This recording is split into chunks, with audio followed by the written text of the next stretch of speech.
Good morning everyone. आज की class में हम लोग tally.erp9 के ऊपर फोकस करेंगे, ठीक है ना। जैसा कि आप लोग जानते भी होंगे कि Tally is an accounting software which deals in financial accounting और day by day number of version Tally come to the market, ठीक है ना। बहुत टाइप के वर्जन शुरू से टैली में आते रहे हैं, लेकिन अभी के समय जो tally.erp9 it is your latest version, ये आपका लेटेस्ट वर्जन है, ठीक है। तो हम लोग आज की क्लास में टैली के बेसिक फीचर्स पे हम लोग फोकस करेंगे।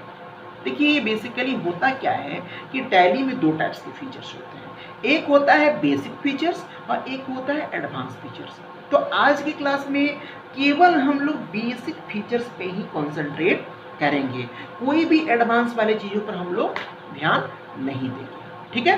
तो हम लोग स्टार्ट करते हैं, ठीक है ना। तो जैसे ही टैली ओपन कीजिएगा तो आपको ये दिखाई दे रहा है कंपनी इंफॉर्मेशन क्रिएट, ठीक है ना। क्रिएट कंपनी में हम आकर एंटर मारते हैं। क्रिएट कंपनी में जैसे ही एंटर मारेंगे तो आपको एक फॉर्म ऐसा खुला हुआ दिखाई देगा। इसमें सबसे टॉप में दिख रहा है डायरेक्टरी में दिख रहा है सी यूजर समथिंग करके ऐसा दिख रहा है। इसका मतलब होता है कि टैली जो है आपका सी ड्राइव में इंस्टॉल है। क्लियर है। अब उसके नीचे दिख रहा है नेम में क्या करेंगे कि कंपनी का नाम यहाँ पर हमको डालना होगा कि जिस नाम से हमको कंपनी बनाना है। तो हम यहाँ पे डालेंगे अर्नो एंड को करके हमने कंपनी बना लिया, ठीक है।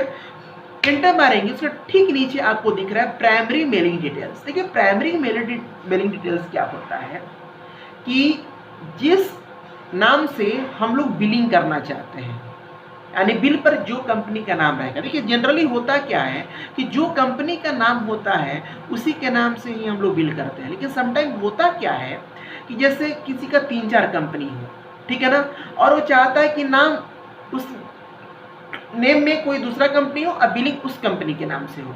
तो उस केस में हम लोग मेलिंग नेम में वो कंपनी का नाम डाल लेंगे जिससे हम लोग बिलिंग करना चाहते हैं और वो एड्रेस हम यहाँ पे पुट करेंगे। अरे क्लियर। आगे हम लोग बढ़ते हैं। यहाँ पर एड्रेस में हम डाल देते हैं छोटा गोविंदपुर,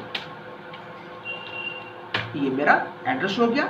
अगर कोई बहुत लंबा चौड़ा एड्रेस है तो हम एंटर मारते हुए हम आगे की इस तरीके से एक्सप्लेन कर सकते हैं, ठीक है ना। छोटा गोविंदपुर नियर पटेल स्कूल, ठीक है। यहाँ पे आएंगे कंट्री, राइट हैंड साइड आपको दिख रहा है लिस्ट ऑफ कंट्रीज, यहाँ पे इंडिया सेलेक्ट कर लेना होगा। स्टेट झारखंड। देखिए जे प्रेस कीजिएगा तो आपको राइट हैंड साइड में जे से रिलेटेड जो भी होगा सब दिखेगा। आप यहाँ पे झारखंड को सिलेक्ट कीजिए। पिन कोड क्या है आपका, तो यहाँ पर पिन कोड मेंशन कर देना होगा, ठीक है। पिन कोड यहाँ पर डाल देना होगा। हमने पिन कोड डाल दिया। कॉन्टैक्ट डिटेल्स, कंपनी का जो भी कॉन्टैक्ट डिटेल्स है जैसे मोबाइल नंबर कुछ भी है हमने डाल दिया। ईमेल आईडी डालना होगा तो हम यहाँ पर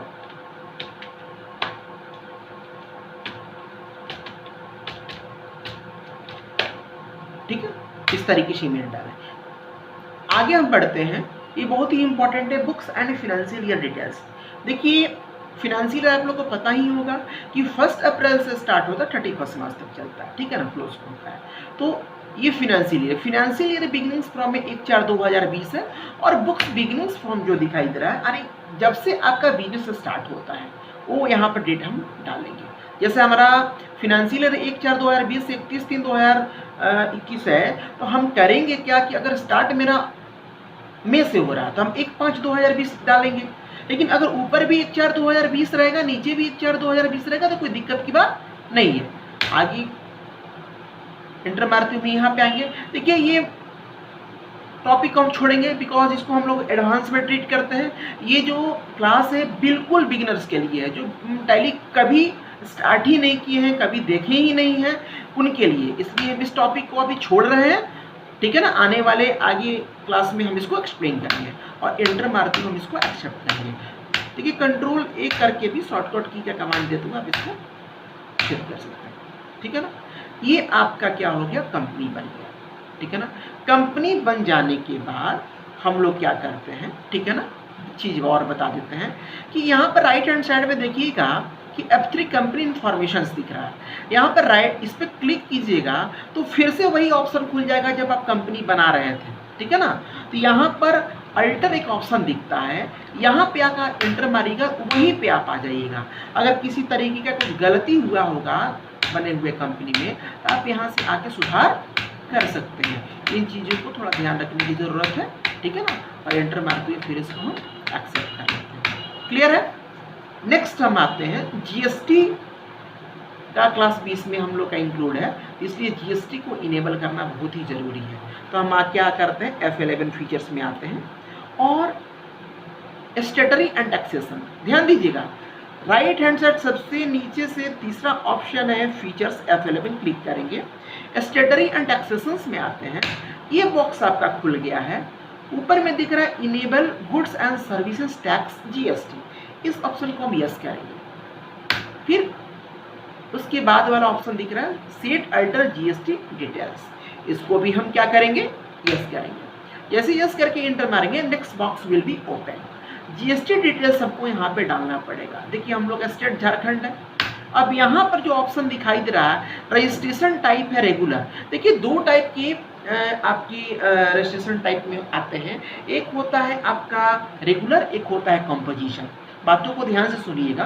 तो जो रेगुलर जो होते हैं डीलर, जिनका एनुअल टर्नओवर, ठीक है ना, एबव 1.5 करोड़, 1.5 करोड़ से जिनका एनुअल टर्नओवर होता है ऊपर होगा, 1.5 करोड़ से ज़्यादा होगा, वो लोग रेगुलर में आते हैं।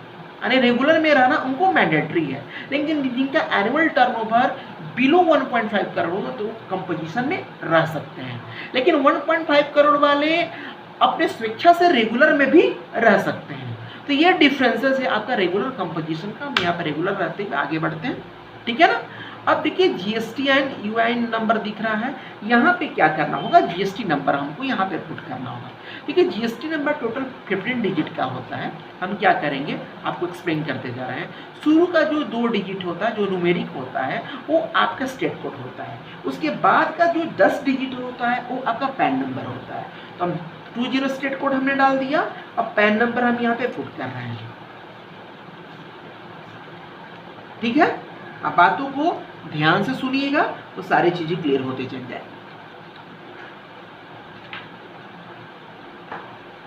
ठीक है। हमने यहाँ पे जीएसटी नंबर डाल दिया, ठीक है। एप्लीकेबल फ्रॉम कब से एप्लीकेबल था, 1/4/2020 से यहाँ पे दिखेगा। एंटर मारते देखिए और बहुत सारे फीचर्स हैं, टैली में बहुत सारे फीचर्स होते हैं।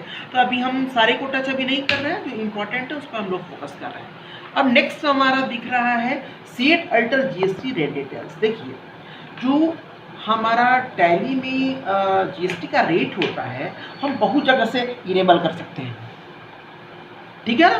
तो हम यहाँ पे जीएसटी का डिटेल्स जो है कंपनी लेवल पे ही हम डाल रहे हैं, कंपनी लेवल पे डाल रहे हैं, हम यहाँ पे यस करेंगे, ठीक है ना। और यहाँ पे आते हुए यहाँ पे दिख रहा है HSN, हम HSN कोड यहाँ पे डाल देते हैं। देखिए HSN आपका स्टॉक के लिए होता है, SSC सर्विस के लिए होता है। तो HSN कोड हम यहाँ पे डाल देंगे।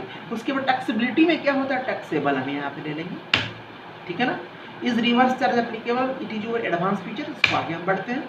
और यहाँ पर 18% हम यहाँ पे डाल देंगे, ठीक है ना, 18% हम यहाँ पे डालेंगे, ठीक है। एंटर मारते हुए हम इसको एक्सेप्ट करेंगे। देखिए जीएसटी रेट बहुत जगह से डाला जा सकता है, उसको आने वाले समय में हम बताएंगे, ठीक है ना। एंटर मारते हुए जीएसटी रेट के बारे में भी एक्सप्लेन किया जाएगा, लेकिन अभी हम इसको करते हुए आगे बढ़ जाएंगे। इसको एंटर मारते हुए हम इसको एक्सेप्ट करेंगे, ठीक है। तो ये हो गया आपका एकदम बिल्कुल बेसिक चीज़ कि कंपनी को क्रिएट करना, कंपनी में कोई गलती हो गया तो उसको अल्टरेशन करके देखना, और जीएसटी रेट को कैसे जीएसटी रेट को और जीएसटी नंबर को कैसे टैली में डालते हैं, इन चीज़ों को देखना। तो इन सारे चीज़ों को अच्छे से देखिए, और आने वाले नेक्स्ट वीडियो में हम धीरे धीरे सारे चीज़ों को आपके सामने रखेंगे, जिससे आप बहुत ही कंफर्ट होइएगा। Okay, thank you.